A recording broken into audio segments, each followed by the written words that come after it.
Hello there, and welcome to Tea is Good, Books Are Better, the podcast where we drink tea and talk about books. I'm Raven. I'm Jess. You're so quiet. I'm Jess. I'm Jess. That's my voice, though.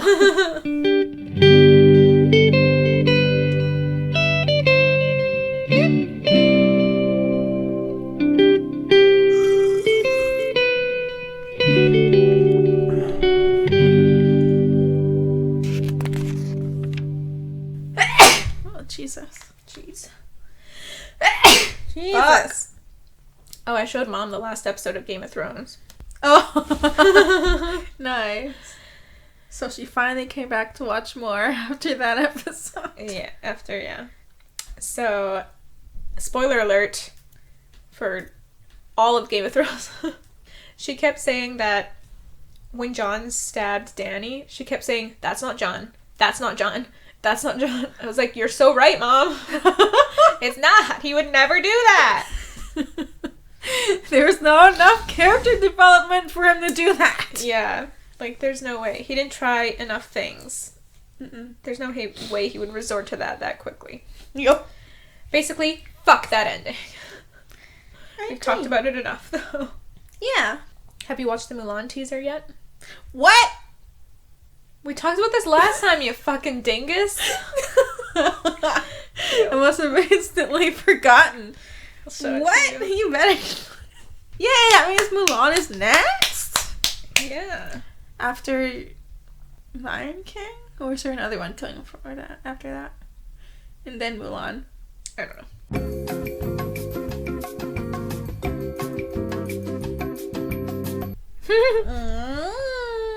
Thoughts?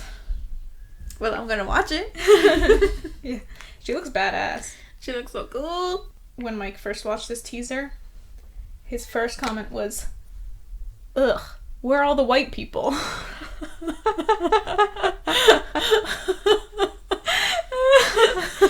Okay, just before... The joke here is that Mike is also Chinese, so...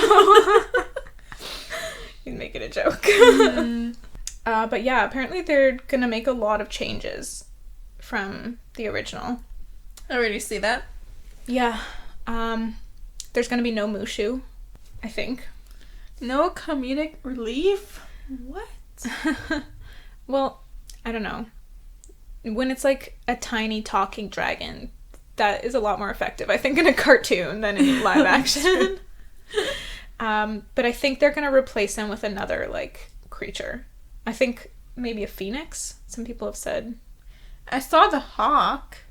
No, I think that's the evil guy's hawk.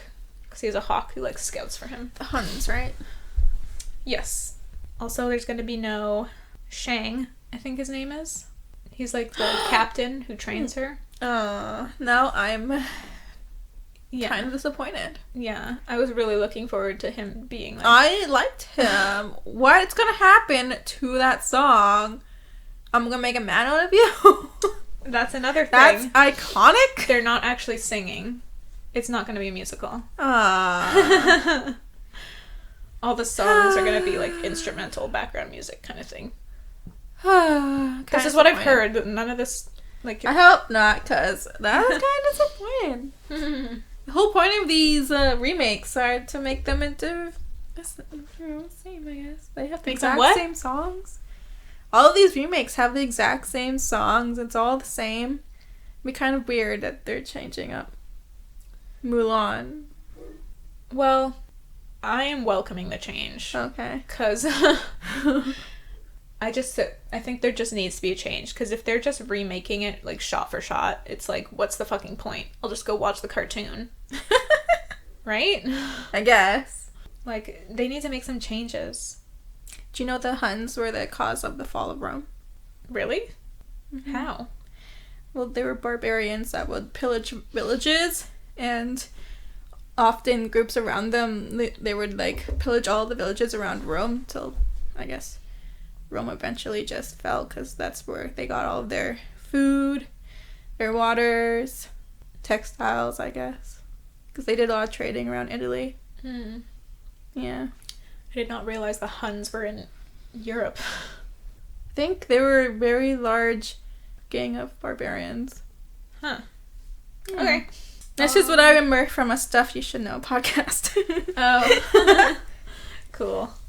From a long time ago, I listened to it. So, I might not be exactly on point with why. What are we drinking today, Jess? Well, you still have your Tim Hortons tea from last episode. Yeah. But I have a nice iced tea I made from a brewed mint and lime tea, the mojito tea. Ooh. Yeah, 'cause I gotta cool the fuck down. I'm hot as balls. Is it spiked? No? Wow. How unusual. Sippy? How unusual. Need sugar. I got a sweet tooth. It's good though. Tastes really yummy. Not me. I like the fresh without the tooth decay.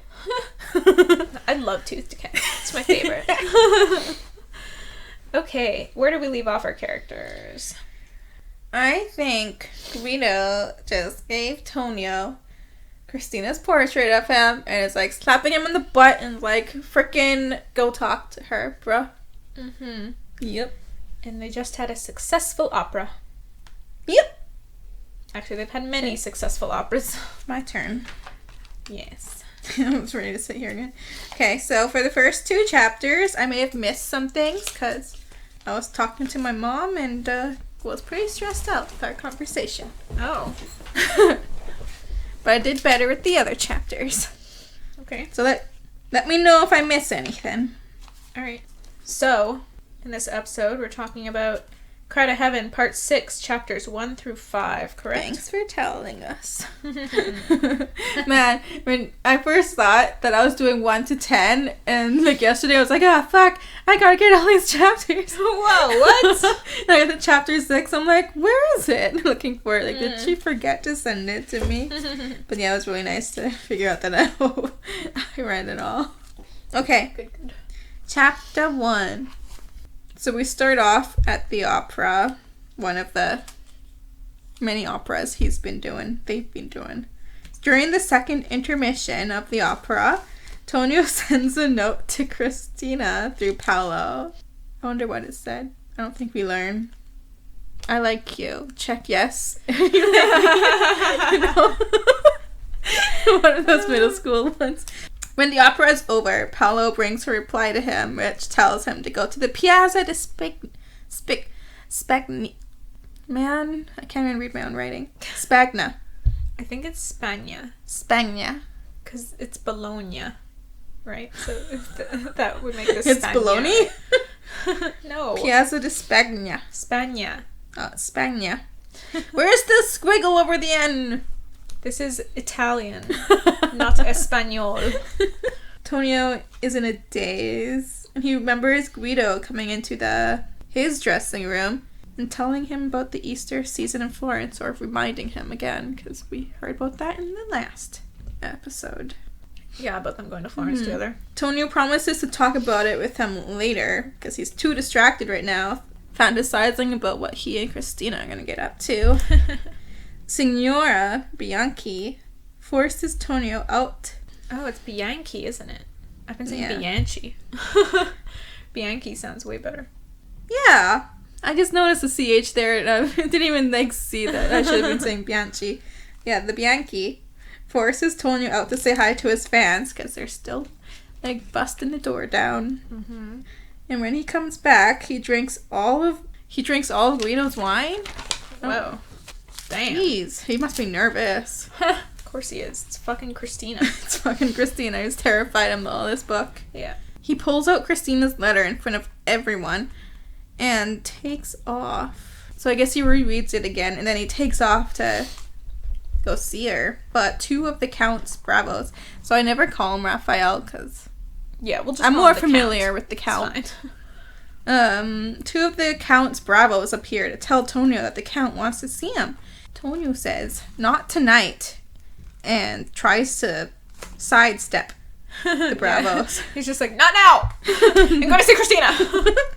But the bravos attempt to stop him, but they're also really confused because they weren't expecting him to say, "Nah, I picture it as not like an actual attempt to stop him, but more like they kind of hold out their arms Like, what? Wait. What do you mean? He said no? You're coming with us. Yeah. Tony repeats himself, sidesteps him again, and sneaks away. Well, doesn't sneak away, but escapes. Struts away. And goes to his own carriage. Tonio sends his carriage to the Piazza di Smaglia. Spagna. Spagna? Yes. You don't pronounce the G. No. It's like Jesus. Bologna. Oh, Jesus. Piazza di Spagna, but slips out at the Palazzo Sanfredo. Like, Alfredo? I guess. To confuse the Count's bravos who have been following him. So like, he like sneaks out and like through the back alleys. Man, the Count is thirsty, huh? When Tonio first enters the palazzo, his first thoughts are that he hasn't held a woman in over 4 years. Damn. When was the last time he held? That was his little friend. Yeah. The tavern girl, right? Starts with B. But so Bettina. At that time, was he 18 at that time? Oh, no, wait, he was 16? Mm-hmm. Or 15? Mm-hmm. So he would be around 19 or 20. 19? 1920. Man, he's still a kid. Basically a chat. He is still struggling with his feelings for her. So he has convinced himself that after they go at it, like animals, that he would no longer be as infatuated with her. That she would no longer seem as beautiful and sweet to him. And that he'd be free of her curse. God. Because that's what I thought. Yeah. So he believes sleeping with her will be closure of some kind because he's been obsessed with her for so long. I do not know how I feel about that. Makes me feel kind of disturbed. Yeah, it doesn't sit well with me. Mm-mm. The door opens and 2 Englishmen enter. They stare at him in awe. I guess they recognize him. Mm. But he thinks it's because they think he is hideous. There's a lot of self-hate still. Of course. He considers leaving and going to the Count because he made himself so uncomfortable. Mm. So that Christina would also be so insulted that their relationship would just end. She'd stop talking to him. Yeah. And that would provide him his relief, but he mans up and he goes in. Didn't mean no sexist. Yeah. He, woman's up and it goes. He just gathers the strength personally to go in. Yeah. So when he walks into this room, there are great big windows showing in the stars of the night sky. And Tony recognizes several constellations, which has me thinking about how these guys would have looked like without all these pollutions back then. So it must be gorgeous. Yeah. Or like even light like we have. Yeah. It would have been dark and you would have seen all these stars. Mm-hmm. Yeah, we saw so many stars when we were at the cabin. Oh, really? Camping. That must be Yeah. awesome. Man. I mean, I didn't have my glasses on, so I just Oh, didn't so see you them just as saw detailed, specks. but I saw little specks of light, but there were lots of them. Man, the times I've gone with Johnny, he would point out the International Space Station to me. He'll like, he just shows me so much. I'm like, damn, how do you know all this crap, Johnny? We saw Jupiter and Saturn. Oh my god, seeing planets. Yeah, that was cool. Exciting. Where am I? He almost loses himself in the night sky before spotting Christina standing in the corner like she always does because she just like sneak in. Tonio feels his familiar fear, his anxiety, and Christina calls his name Tonio. They immediately embrace and start kissing and touching. Tonio marks at her innocence. He's like noticing that she's kind of shyish and not as skilled. Christina leads him to her bed, and Tonio asks for light so he can see her better. He lights the candles in her room and looks at her. Her eyes are wet as though she is being climbed. Like, what? I'm already uncomfortable. Yeah. Like, wouldn't that be a boner kill? Like, would be for me. I'm like, what's the matter? Yeah. She reaches for him, but Tonio can tell that she wants the lights off. I guess. So he snuffs out the lights and they take off their clothes. Mm-hmm. He melts her. And they go at it. Yeah. And while they're going at it, he realizes that she's a virgin. Yeah. So she didn't sleep with that old man that was her husband? I guess not. I guess he also felt kind of dirty. Because I feel like she's young. I think she's young. Yeah, we don't really know her age, though. Yeah, I don't think they mention it.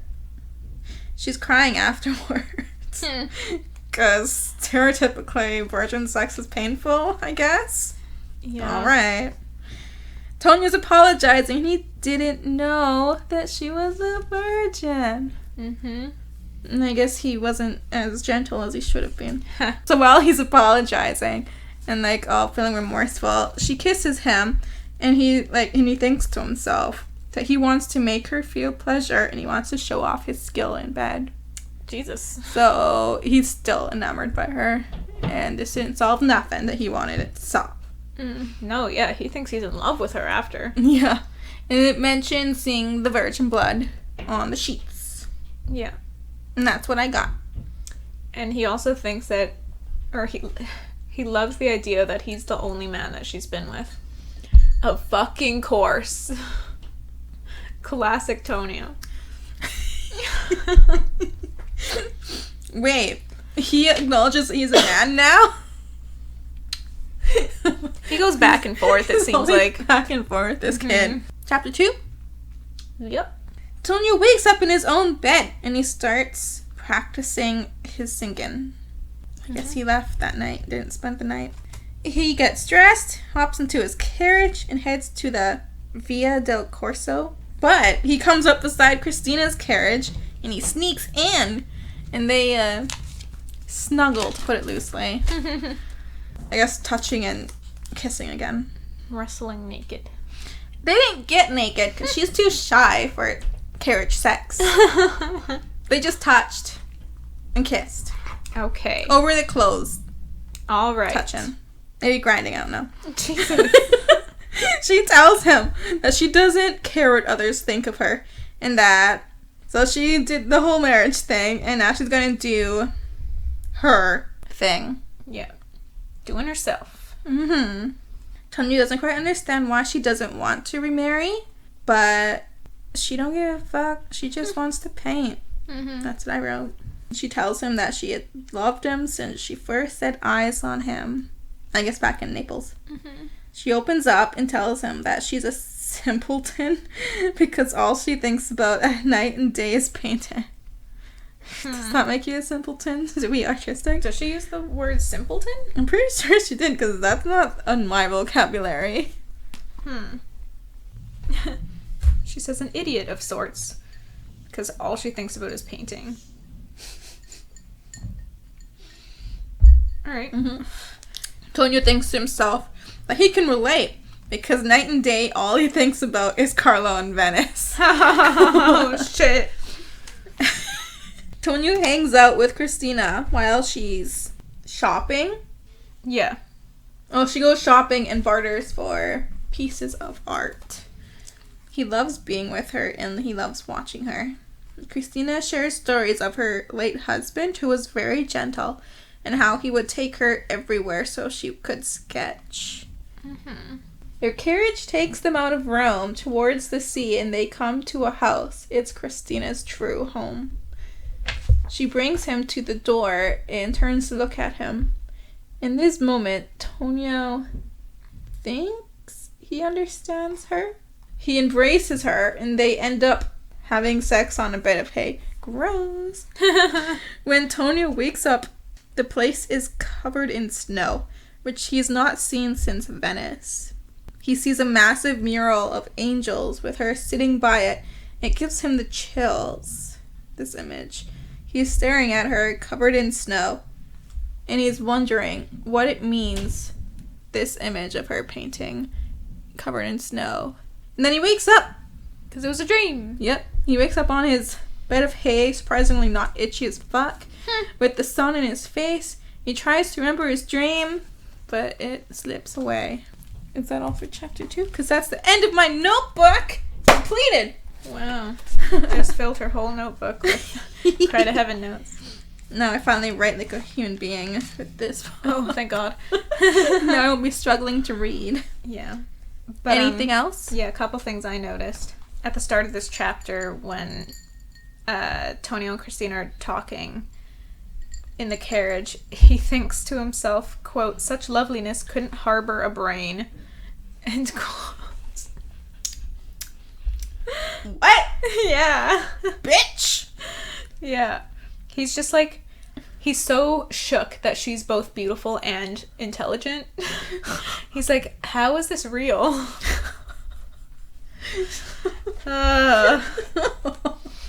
Yeah. Damn.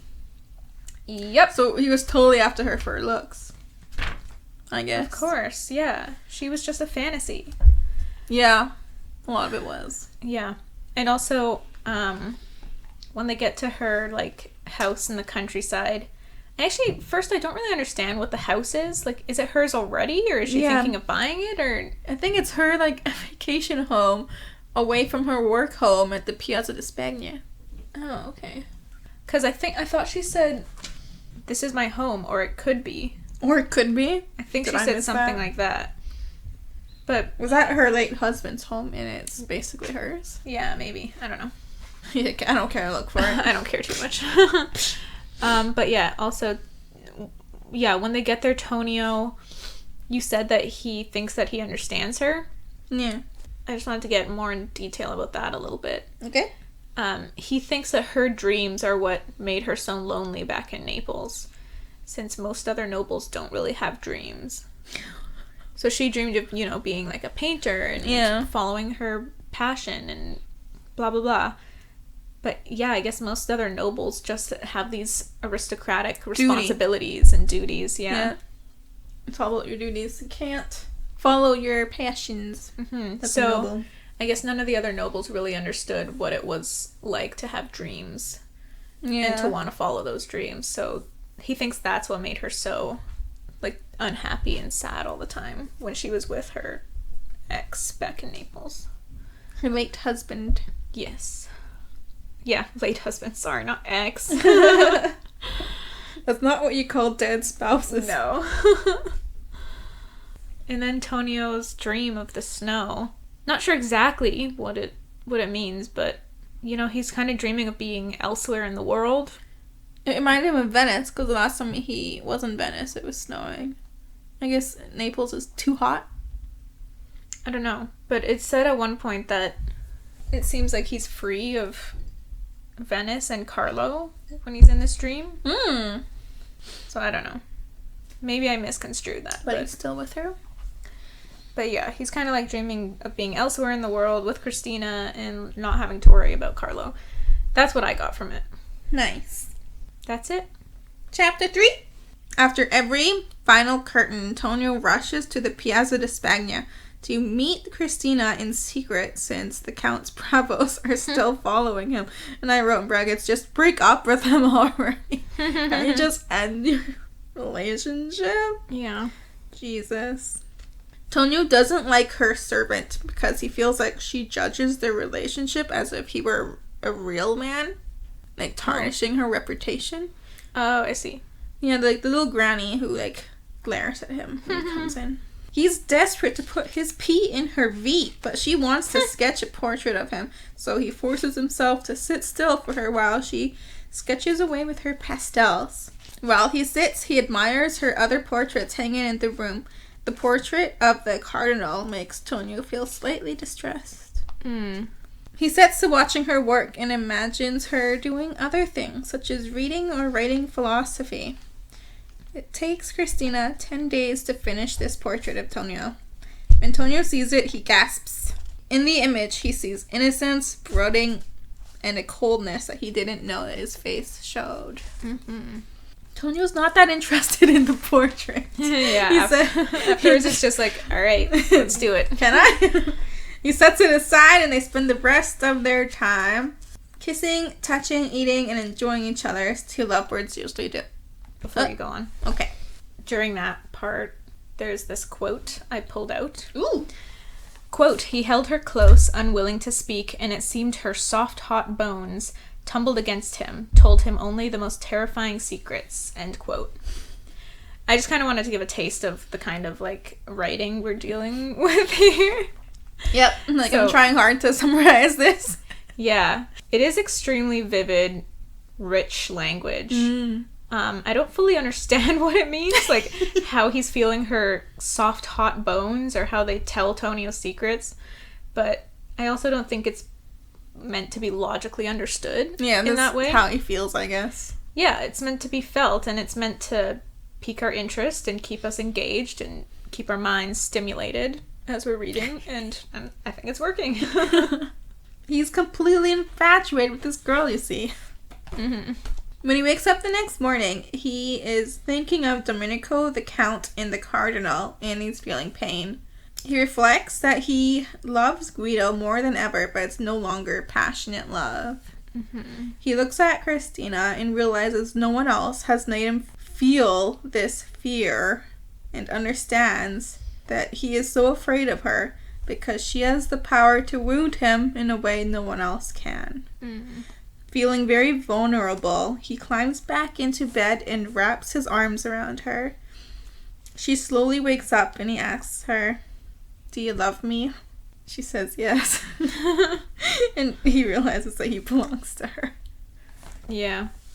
So, Tonio has asked this question to quite a few people. Yeah. But if I'm remembering correctly, I think this is the first time anyone has actually said yes as an answer. Yeah, I think that's correct. Like, I think every other... like, when he asked... in our last episode, when he asks the Signora Bianchi if she loves him, she just kind of chuckles and is like, why do you care what I think?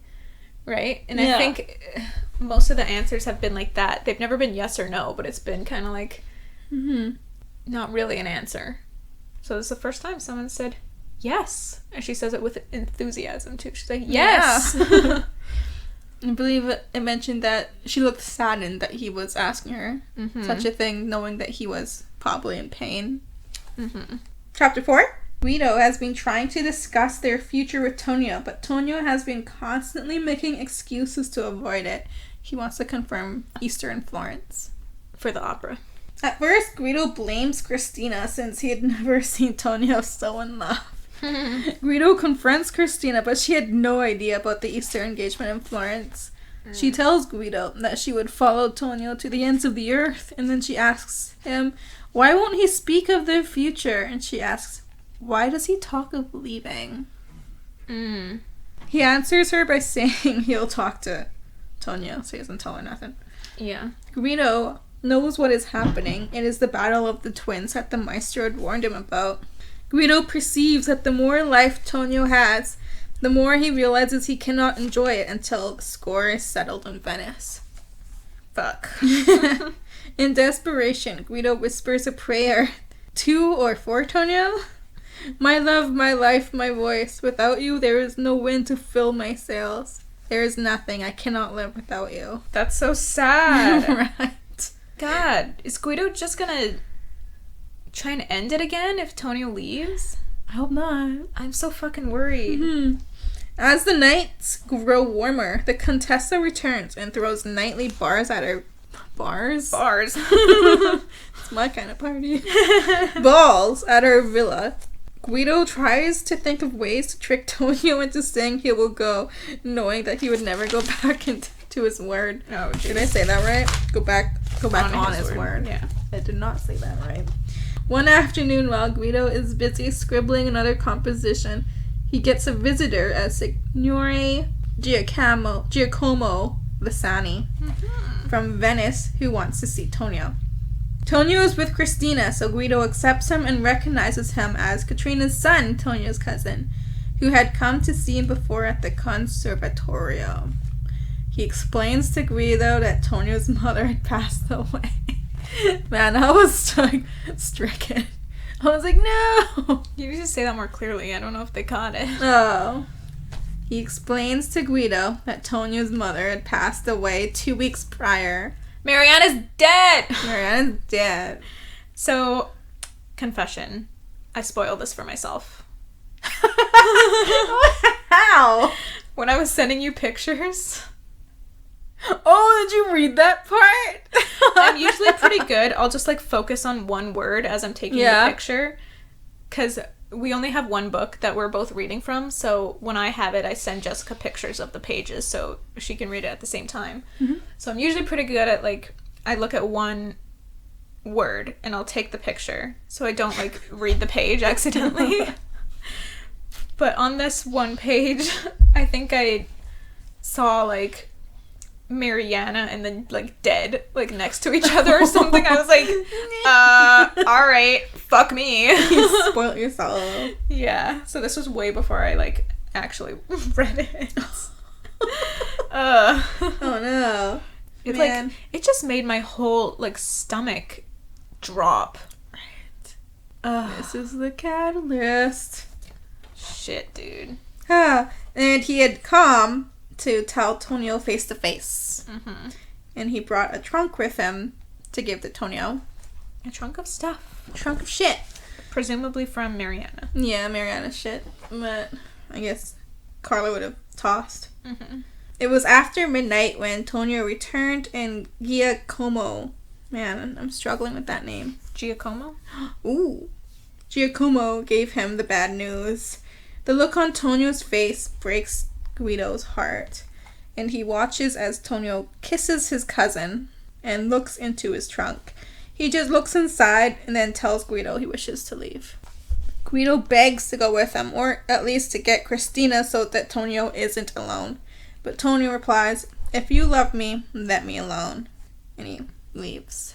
Yeah. The cardinal comes into the room as Guido starts looking through Tonio's trunk. Tonio left it open, so I guess he doesn't care. Mm-hmm. It's not Guido being a sneak. No. Inside were Mariana's old childhood books of fairy tales and that sort of stuff. It's like old music and like Tonio's old baby clothing and stuff like Tonio's that. childhood clothes. Right. There's a little bit where Guido picks up a tiny pair of gloves that were once Tonio's. Like he's picking up his little clothes and looking at them. And Guido understands that Mariana was the last person at the Tresci house to love Tonio, and with her death, Tonio has basically died at their house as well. Mm-hmm. The cardinal asks what he can do to help, and Guido apologizes and explains that Tonio's mother had died, and then he realizes that Mariana may have been the one person keeping Tonio from coming back to Venice. That's what I immediately thought too. I was like, it's fucking time. Shit's come. This is it, folks. Man. It's the final journey. Oh, man. Fuck. Chapter 5. So there's a big carnival going on in Rome. And this is the first time I noticed it. So thanks for telling me in the last episode. Antonio is dressed in his black tabaro costume. I'm pretty sure that's a rolling R, but I can't do those. You can't do a rolling R? Nope. Okay. I've never been able to do a rolling R. And Christina is dressed as a boy in a military costume. I had to remind myself what a tabaro costume is, so I did my little sketch. It's like a giant ass black cloak with your little white bird-like mask and like a black hat that kind of looks like a pirate's hat. I guess that's the best way I can describe. So yeah, they're having fun running around, sneaking kisses. As the sun sets, everyone takes off their masks and heads to the opera, but they're still in costume. So the audience looks pretty cool. After another successful show, Tonio rushes into Christina's arms again because they cannot get enough of each other. He remembers his mother, her laugh, the feel of her hand in his, and all these good memories. Yeah, I guess the last time he was in this costume was when he was with his mom visiting the piazza for the first time. That's true. That was a long time. And he feels much love for her. So that's like kind of new because he's been having a little bit grudgy feeling towards her. He recalls the most recent letter Katrina had sent him where she described Carlo's despair. He had vowed to be both a mother and a father to their two boys, but he still wanders off doing God knows what. We know what he's doing. Yeah. Getting drunk and fucking. Christina grabs his hand, trying to bring him back to the present, and he tries while continuously seeing images of his mother in a coffin, which is fucked. Something he does think as well, though, is that now that she's gone, she is spared the grief of losing Carlo. Oh. When Tonio is gonna go kill him. And instead, Carlo is the one who's grieving for her. Nice. Yeah. Extra pain points for Carlo. Yeah, fuck Carlo. He killed her! That's what I believe. I agree. I believe that too. Sick fucking pig. There's no better word for what he is. He is a pig. Mm-hmm. Nasty. Pigs are adorable though. Yeah, I do love pigs. They hurry back to the Piazza. Oh my god, Piazza di Spagna. And while drinking wine from the same bottle, they make love feverishly and quickly. Afterwards, Christina asks Tonio what he is thinking, and Tonio responds that I'm alive and very happy. Christina gets Tonio up and asks if he will dance with her at the Contessa's ball. He responds, only if you wear that violet dress. The one he first saw her in, right? Yeah. At the ball, he gets drunk for the first time in a long time. They were just drinking. I guess he wasn't drunk. I don't know if he ever got drunk, though, yeah. Maybe buzzed. Maybe he has a high tolerance because he used to get fucking hammered all the time. As a kid. I think he can't drink as much since he's been performing. Like, I doubt it's good for his voice. True. He dances with Christina. Guido is there with Marcello. That's his... Marcello. His new boy, eunuch lover. Tonio's the most popular person there. When he enters, all heads turn to him with whispers of, it's Tonio. It's Tonio. And Baracina's there too, so I guess Tonio's getting more popular. Guido approaches him, and he knows that Guido's not happy. Guido whispers to Tonio to tell the Contessa why they aren't going to Florence. Tonio's confused because he doesn't remember making that decision, but he starts saying it out loud, we're not going, as if it's like, we're not going? Which seems to upset Guido, because I guess his plan was to make him say they would go. And he pulls him aside to, like, an empty-ish corridor and says, well, what about Milan? They want us there, too. Antonio doesn't respond because he is holding back words he cannot take back. Guido asks, you never intended to go anywhere else, did you? And Tonio can see Guido's heart is breaking. Yeah. Tonio responds, you have always known. Guido begs Tonio to turn his rage onto him. Guido starts crying. I cannot live without you, and the Contessa wraps her arms around him. Tonio feels a coldness consume him. Guido begs Tonio to blame him in that he could have done something to save Tonio back in Venice, but Tonio only sees him as a chess piece and not a player. The Contessa tries to guide Guido away while he pleads with Tonio to send assassins instead. I thought that was the Contessa who was saying that to Tonio. Oh. Either one. Tonio wonders where Christina is and imagines her dancing with Alessandro. I was like, is this guy just zoning out while Guido is trying to have these conversations? Yeah, he's almost like... It's not just not into it. Well, one, he's super drunk. True. Two, he seems to be... He was on this high, right? He was feeling really good. He was dancing with Christina. He was feeling alive and happy, and despite what he learned about his mom, he was kind of enjoying, the moment of dancing with her at the ball. Yeah. And then suddenly Guido appears and just kind of brings reality crashing back down on him. So it's almost like he's disassociating. Yeah. Which makes sense with all the confusing emotions and... Yeah. That's what I got from it. Guido's anguish turns to anger and he rushes at Tonio, forcing the Contessa to use all of her weight to hold him back. How can you do this to me? He demands. Do you wish I left you there to die? Tonio retorts. The man who did this to me is alive and unpunished. Am I a man if I stand for this? and he stumbles away to the garden and asks to go home. Christina appears. But also when Tonio said, what he says is home, to go home, I think is what he says. I think he did say that. And I don't think he means back to the Chiesa Spagna or the Cardinal's house. I think he means back to Venice. Yeah. Aw, you're right. Shit. By morning, their rooms at the Cardinal's home had turned into a battleground. Ooh, that's kind of disrespectful to the Cardinal. Yeah. With Paolo weeping in the distance. Tonio, face covered in tears, envisions his mother bending over the windowsill, which makes him panic and run to her aid. As she turns around, he covers his eyes and he feels himself fall, his head thumping on the walls. He hears the two of them screaming. I thought this was maybe... Remember at the very beginning of the book, it says she pushed him down the stairs? Yeah. I think that's this. Oh! Because there's thumping. Yeah. And they're both screaming. Oh my gosh. And he stands and he looks in his mirror and asks, "Do you love me?" to his face. And the face in the mirror morphs into Christina's and she responds, "Yeah." Yes. They give a long drawn out yes. Then Paolo was there dragging Tonio to bed and they lay down together. Tonio falls asleep to the sound of Paolo crying. What I'm getting from this is that Tonio definitely has his mother's illness. Like, he's definitely, not all there. There's definitely been a lot of, old memories resurfacing for him lately. Yeah. Taking place of reality a little bit. Yeah.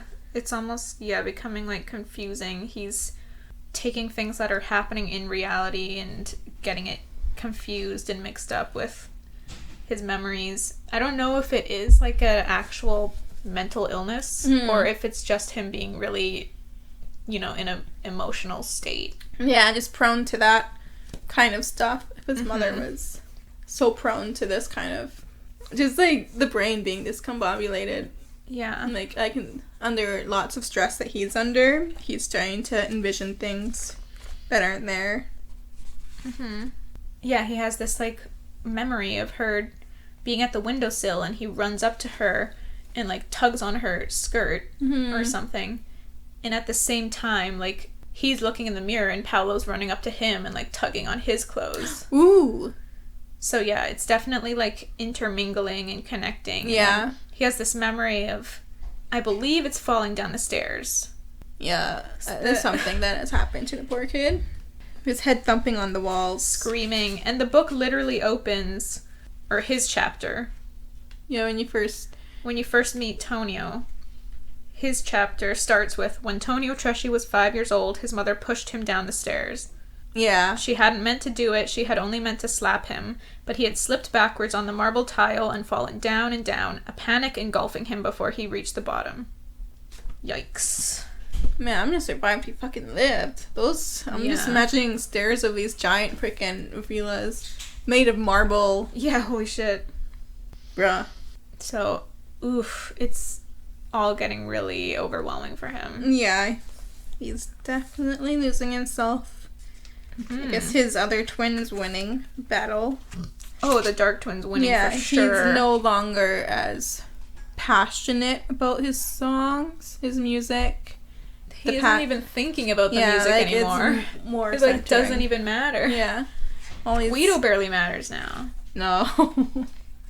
Yeah, at the time when Guido was confessing how he can't live without him, Tonio was barely hearing him and thinking about other stuff. He wasn't even paying attention. And that's quite the confession, especially from Guido, who's so cold and... Yeah. Antonio barely heard him. That's pretty sad. His focus is all elsewhere. He knows he's got to kill Carlo. And that's all he can think about. So that's the end of Chapter 5. Alright, so... in the next episode, we're going to be finishing this book, people.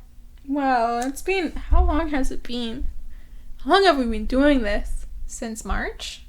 4 months? For reals? I think so. Damn. Yeah. Yeah. So we're about to... It's all gonna come to a close. Holy crap. I don't know how I feel right now. My heart's breaking. Yeah? Oh.